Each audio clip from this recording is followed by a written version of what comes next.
Don't wait till the battle's over. Don't wait till the struggle ends. Shout now, shout now, right now. Shout now, shout now. Don't wait till you make it. Hey everyone, and welcome to the Phillip Show. I am Phillip. Grab your coffee, and we're going to get started. So this year is really, it's really flying by. It's already kind of started. We're getting into the crux of things. As you all know, I talk a lot about journeys and identity and a lot of branding because that's what I do as well. One of the things that is so interesting to me is how branding of a company and of people kind of coincide when it comes to identity. What is the brand? Who is it? What is the voice? And today, I'm super excited to have the mayor of Yellow Springs, Ohio here. And what are we talking about? We are going to be talking about what is a mayor? What does that mean? How does it function? How does the position function? And what does that say to an entire community? What is the spirit? What is involved? And what is the brand of a community? Who are the people? What is the place? And why is it so impactful? A lot of people may or may not know where Yellow Springs is. If you do, I broadcast live from home in Yellow Springs, and you may have heard it in the media. But behind all of that, even with people and even with companies, there are individuals, there are goals, there are responsibilities, there are passions. And we're going to jump in it today with the wonderful, wonderful, wonderful Mayor Pam Background. Mayor Pam, how are you today? You are too kind. I'm having a wonderful day, Phillip. Thank you very much. Happy to be here with you. I'm so excited that you took the time out of your busy schedule to sit down with us. So you heard, we're talking about identity. How are we made up, and how is a community made up? And I want to start by just getting to know you a little bit and let you introduce yourself to the people. How did you end up, number one, in Yellow Springs? And then number two, how did you transition that to say, I want to be in public service here? I will start by telling you I'm an Ohio gal, born and bred, born in Northwest Ohio, went to college in Ohio at Miami University, got my job straight out of college in Piqua, Ohio, about 50 minutes up the road, up I-75. And I taught social studies. I was a social studies teacher by trade, a physical education minor, and I taught for 5 years in Piqua, Ohio. Now, while Piqua was a lovely little community population, probably 38,000 or so, it was very, shall I use the word conservative? Okay. And I will say, I knew I didn't want to live the rest of my career in Piqua. I had a very good circle of friends living in a place called Yellow Springs, and they were highly encouraging me. This was the end of the 70s. It was a wonderful time. Yellow Springs was a happening place, and they encouraged me to consider moving to Yellow Springs. What? I said, leave a teaching job, a nice secure teaching job. I loved the students. The administration was great. I had good friends there, and move to another place? Well, I did. So I moved to Yellow Springs and joined the community here, and my friends were totally correct. It was a happening place. It was a place that was very diverse, open, very good LGBTQ community, of which I am a proud member. Okay. And I want to acknowledge that off the get-go. And so that's what initially drew me here. And I started out substituting mostly in Xenia because I thought, gee, I'm never going to get a teaching job in Yellow Springs. It's so small and so inclusive and so such a premier teaching district. But lo and behold, within 3 months, I did. So November of 1979, I started teaching in Yellow Springs, and I never looked back until I retired. It was a wonderful experience.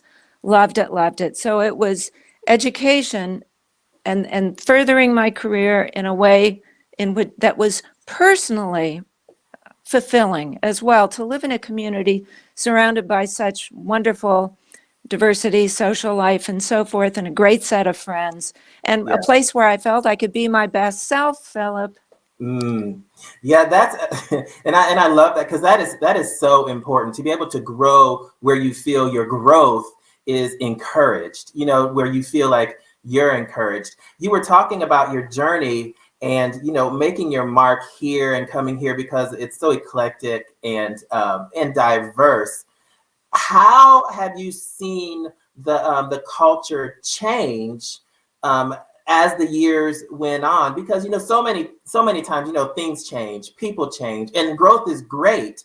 How has the community sort of changed, and where does your passion continue to lie? Growing up in Findlay, Ohio, as I left, went off to college and so forth, and would come back to Findlay and get together with some of my old high school friends, reunion or whatnot, we'd go, "Oh, Findlay's really changed. Findlay's really changed." The reality is, it really hadn't. Hmm. We had changed, Ah, mostly because we'd gotten older. And I yeah. think that's in part of what I notice about change in Yellow Springs. Everybody's getting older. Well, imagine that. So Hmm. yes, that's changing. People are getting older, myself included. That's what happens in this world. We're born, we live, we die. Hmm. And yes, there's change. In fact, right before we started this conversation, I went out to the mailbox and got my copy of the Yellow Springs News for this week. Hmm. By golly, there it is, right there on the front page. It says, "New makeup expected to bring changes with the Yellow Hmm. Springs School Board." And then they're talking about the changes that are going to happen because of the new development potentially. And they're talking about the village receiving water money, millions for water pipes and so forth. It's going to Yeah. disrupt the village for a while during this change. So change is everywhere. It's always around us. And it's sort of like being the lemmings in the woods or wherever it is lemmings live. You change or you die, you evolve or you die. But wait a minute, I said we're going to die anyway. Well, anyway, yeah, Yellow Springs is changing. However, I don't think it's changing as much as a lot of people want to say. I look at the former middle school students I had. They come back for reunions. I see them around town. "Hi, Miss Canine," and then they start talking about how much things have changed. Well, really, I'm sure while there's things that have changed in their own private situations, the village, like any place, evolves. It Hmm. evolves, it grows, it morphs. People come, people go. Watching one of the town halls we had last night over an issue here in town, Hmm. I heard some of the younger folks, giving their speeches and some of the older folks giving theirs. And I thought, people are expressing their opinions as we should and as we need to have a healthy climate in the village. And Yeah. that's what's wonderful is, yes, we morph, we grow, we evolve as everything does. When I first started teaching, we had calculators, we didn't have computers. We had chalkboards, we didn't have whiteboards. Yeah. Sure, everything changes. So yes, in that regard, Yellow Springs is changing, but from a really specific philosophical point of view, I don't think it's changing that much. I can still go walk in the Glen. We can still have our wonderful Yellow Springs parties and celebrations we have. COVID's put a bit of a wrinkle into things, but Yeah. we'll get back to the way we were. We're so fortunate to live in this wonderful community. So looking at what you just said, because people do change, and a lot of change, we see it through our own lens and our perspective and our new interests based on different growth. And I want to talk about, how you grew into being mayor and reelected as mayor. But staying on the topic of, change and people having their different perspectives, how do we, in your perspective as a community, how do we change as individuals yet still be a positive contributor to the conversation of how our community changes, in a successful way? Like, how do we move in that direction to say, I do see things a little bit differently, but yet, Yellow Springs is still Yellow Springs. How do we balance the two? I'm a big believer that people live here except for, of course, children who are born here, most people live here by choice. They come here because they're familiar with the village. They understand the village ethos. They know what we're about. They appreciate the culture and they want to live here. This is why we have a housing shortage. This is why things are expensive here, because people take a lot of time to put their heart and their passion into village politics, if you will, or just the decisions that have to be made. And there's such a wide, diverse variety of opinions. Again, as I was listening to the town hall last night, I thought, wow, we're all over the place on this issue. Yeah. But it doesn't matter. The village this has always been a characteristic. Remember when we were trying to buy Whitehall Farm or we were protesting this or protesting that, or you can't close Antioch College, how dare you? Well, it's their college, just like, well, at any rate, I digress. But I just think we have to move with this change, and as individuals, we have to find our passion, because everybody has one, and do what we can to contribute through our passion to the betterment of the community in which we live. Because after all, we create our own, the environment we're in by what we think and what we say. We can create our own environment. It's sort of like the power of positive thinking, if you will. Sure. If you're always a complainer and you're saying, oh man, I don't like this, I don't like that, who can I complain to about this or that? That's one thing. Now, I don't mean to be Pollyannish, but we do, in a way, create our reality. If you get tired of the news, turn it off for a day or two. Yeah. Go for a walk in the Glen. Go out to Ellis and walk around the pond.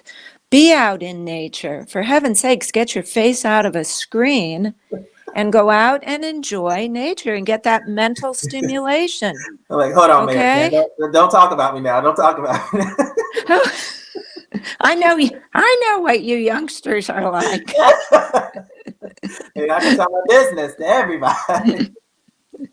No, I totally agree. One of the beauties that I do love, and I want to get your feedback here. One of the beauties that I do love about this particular community, because this is where we are, is that people are so passionate. People are passionate about what they believe, about the positions that they hold.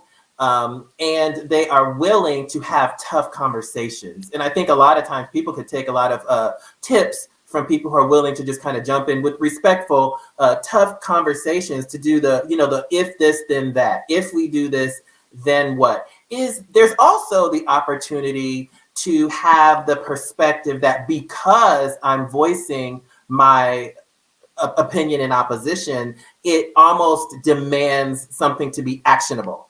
Like, because I said it, now we have to act on it. For in the position of mayor, how is the structure when it comes to, okay, so these are the things that we're dealing with in the community. How are they best focused and funneled? And if I want to be a catalyst for change, where do I start?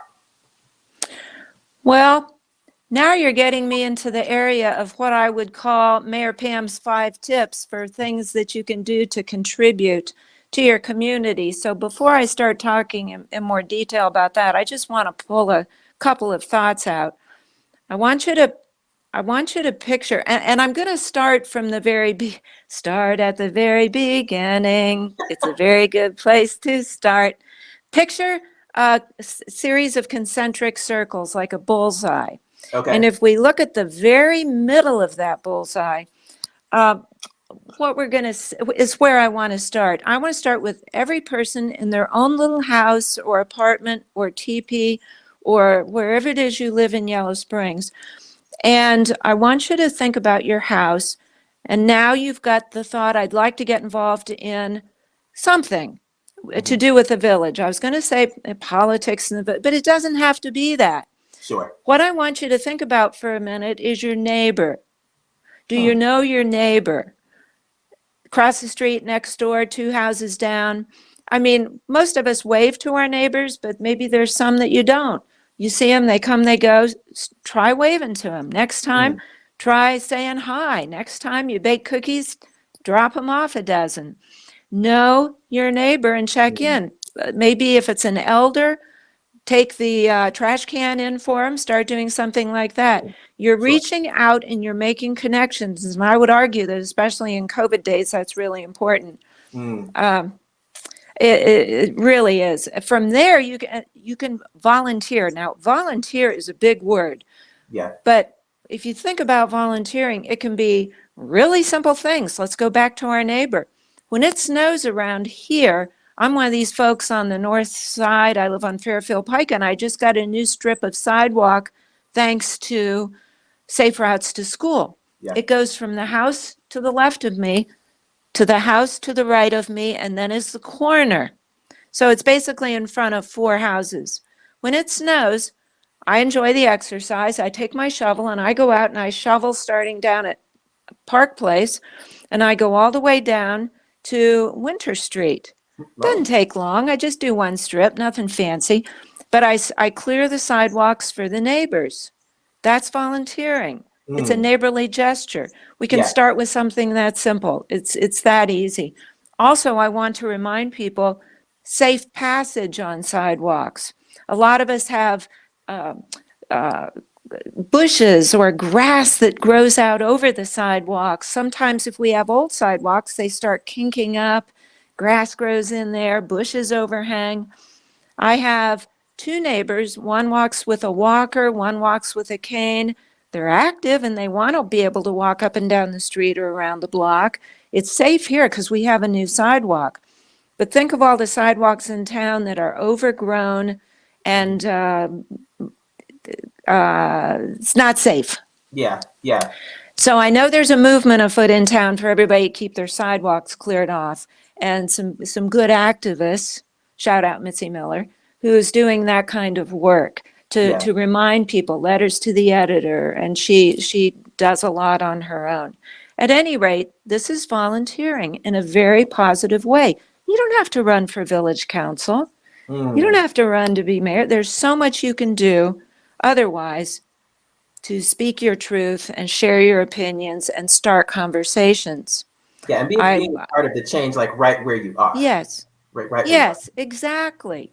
I have a lot of conversations with high school students, and one I had 2 days ago, I told the student I was going to be doing an interview with you, and I said, I'm looking for some things that people can do to make Yellow Springs a better place.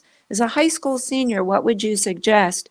And what this person said was to have dialogue, speak your truth, talk to the people that surround you, let your opinions be known. People might not always agree with you, but that can get those healthy, important conversations you mentioned, Philip, that can get those off and running. Those are just a few thoughts off the top of my head to make this a better place. And one other thing we can do is start if you were in kindergarten, I would say, thank our helpers. And I can't quite acknowledge our helpers. I can't quite think a better way to say that other than if you're watching a council meeting and someone makes a good point you like, just send them an email. I really appreciated when you said this, that, or the other. A citizen making a comment. Hey, I really agreed with you. I think that's great.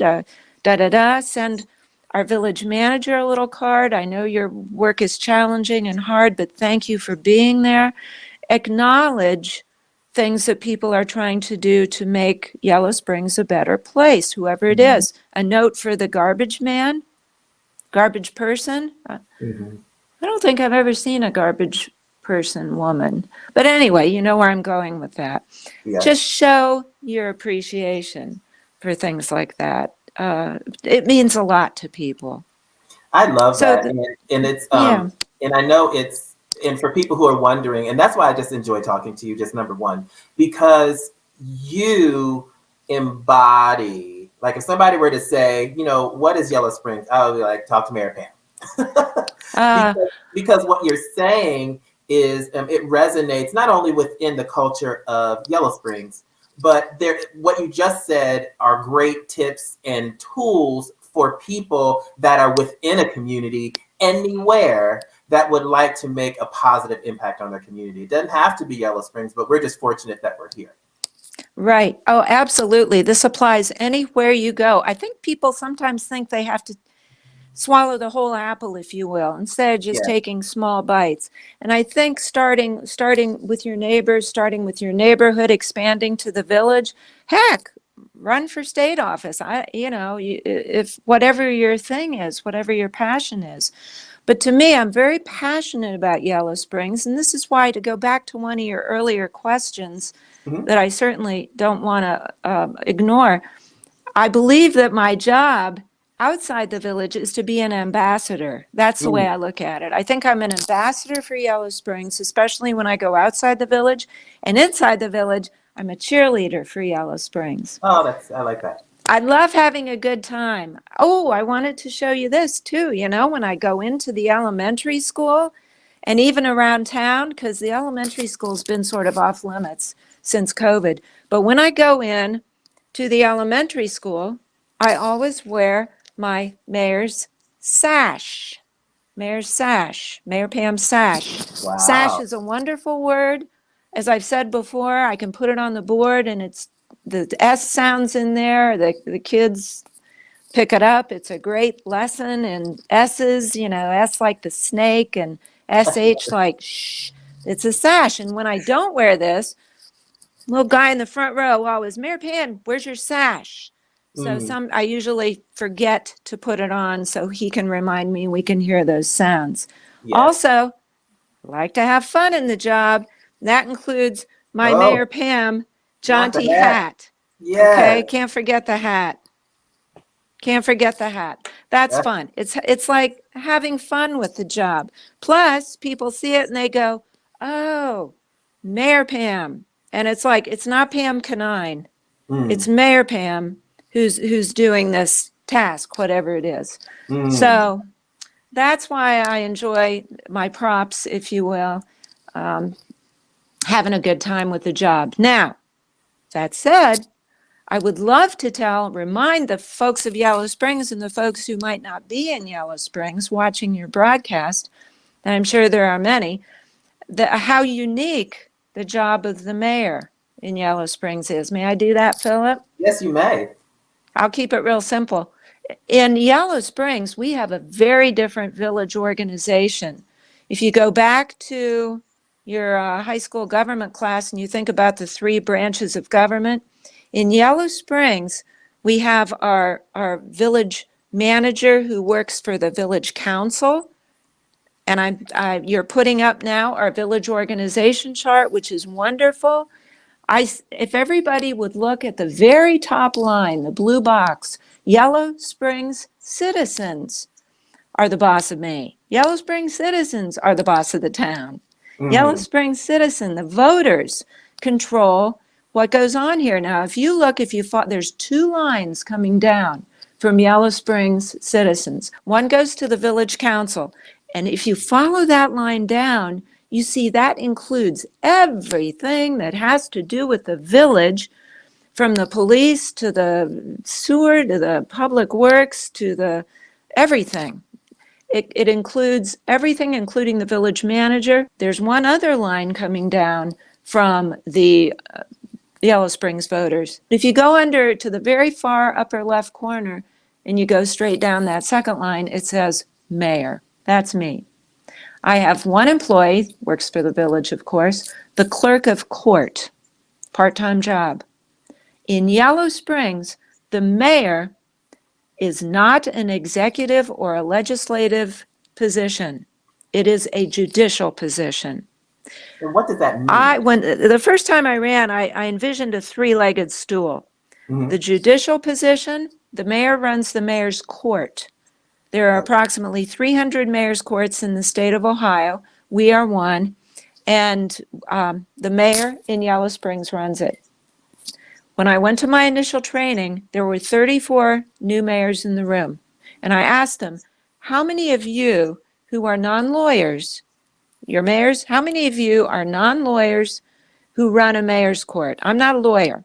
I'm an educator by trade. How many of you new mayors run your mayor's court that are not lawyers?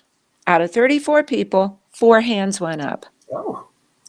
So most mayor's courts are run by either a solicitor or lawyer or a circuit riding judge who goes around to different mayor's courts and so forth. In Yellow Springs, we don't do that. We have assigned that judicial role to our mayor. Now, that's one thing I do, run the mayor's court. And I could talk about that forever, but I won't. Second thing I do is all the fun stuff. Okay, I get to marry people, I get to be in the 4th of July parade, I get to make proclamations, get to cut a few ribbons now and then, get to go to a lot of community events, both in the village and in the township and in the county. And that's wonderful. Now, pre-COVID, and I suppose even post-COVID, I have a third leg of that stool. Stool won't stand up without 3 legs. And that's my educational leg, my educational component. Going into the school, reading to the kindergartners, tutoring with some of the students. I consider what I'm doing with you right now, educating. Absolutely. Because we are unique. And Phillip, what does that go back to? It goes back to when our little wacky village was first founded and we got under a charter government and that charter was written and all. Our founding mothers and fathers, mostly fathers, got together and said, we want to do it this way. Yeah. And they were able to get approval to design our ordinances and our village charter the way they wanted to because of Ohio Home Rule, and then we get into some other rules and regulations. But Ohio's very fortunate to be able to more or less charter their own local governments as long as it doesn't supersede the Ohio Revised Code, charter it the way we want to, and that's what our founders did. Yeah. That's it. We're That's unique. It's unique on purpose. Yes, exactly. It's unique on purpose. Yes. So you were just re-elected as mayor Right. of Yellow Springs, which is very, very exciting. I'm interested to know, now that you are the re-elected mayor, what are you hoping for? What are your hopes for Yellow Springs now? I hope that Yellow Springs continues, and it will, to be the wonderfully diverse, creative, desirable place to live, to visit, to drive through, stop for a lunch, supper, cup of coffee, associate with all the wonderful things we have going on here. We drive through so many towns of our size, according to the last population census in 2020, we're at 3,838, I believe. So we're just shy of 4,000, which is an increase of a couple hundred, 253 or so from the prior census. So we are growing, and I hope we continue to do that to the extent that we can. Yeah. That's going to depend on many things, such as available housing stock and affordability and so forth and so on. We don't want to become an old exclusive community, old white people. I know we value diversity incredibly, and we're a very welcoming community to all populations. I'll argue that till the cows come home, which sometimes they do, sort of right across the street from me. But that aside, during my next 4 years, I want to do everything I can to help increase, maintain the vibrancy of our wonderful community. I want to have a mayor's court that is a safe, restorative place for people to come, attend, participate in. We have discussions in mayor's court. And I want to tell the folks this about mayor's court too. Yeah. The number of cases, the number of mayor's court sessions that we've held since COVID has drastically decreased.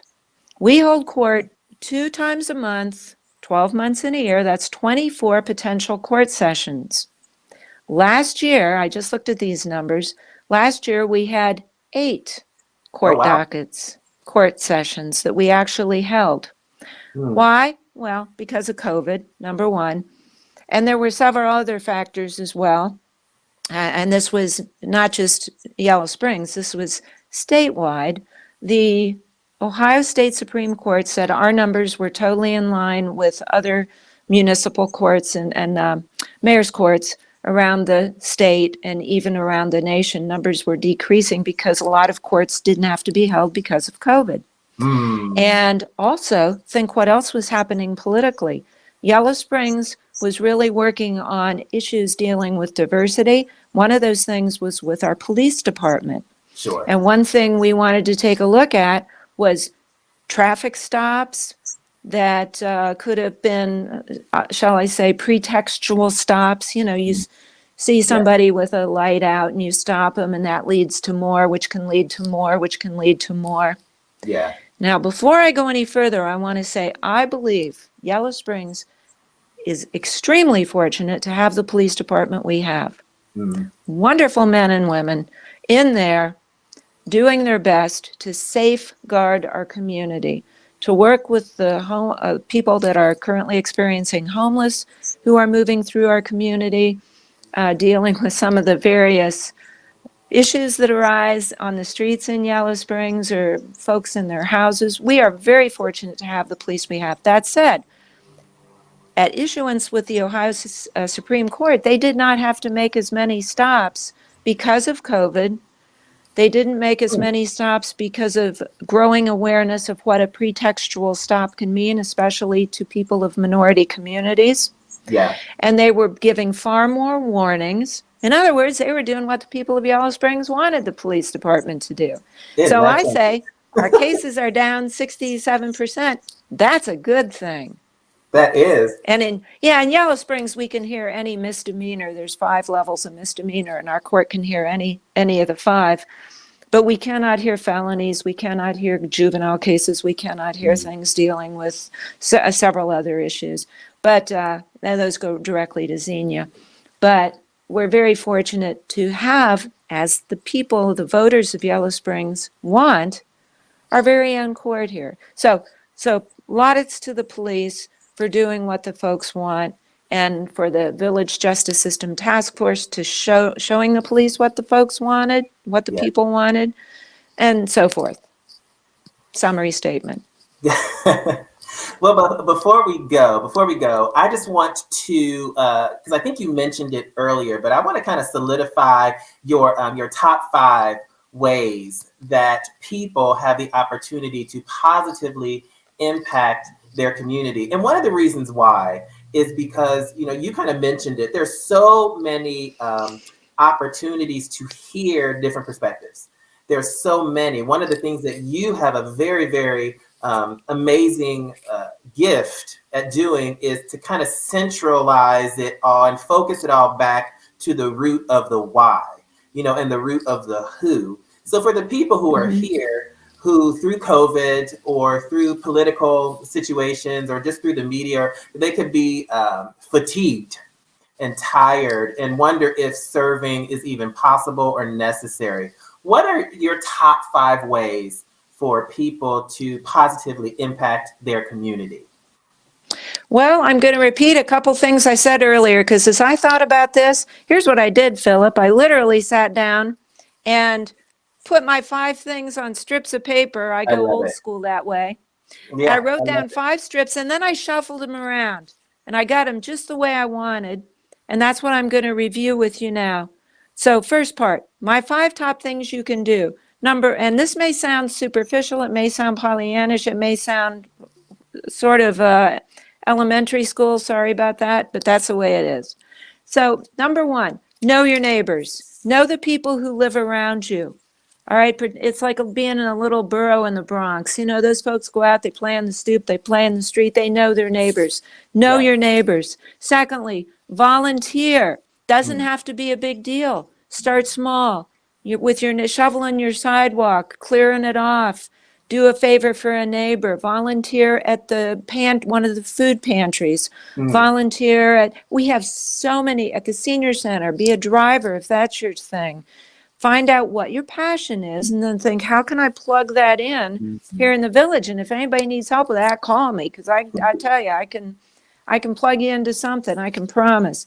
During COVID, we developed a plan called Neighborhood Block Contacts, where we reached out to our neighbors, and a wonderful amount of good people, about 38 good people, stepped up and said, I'll be a block captain.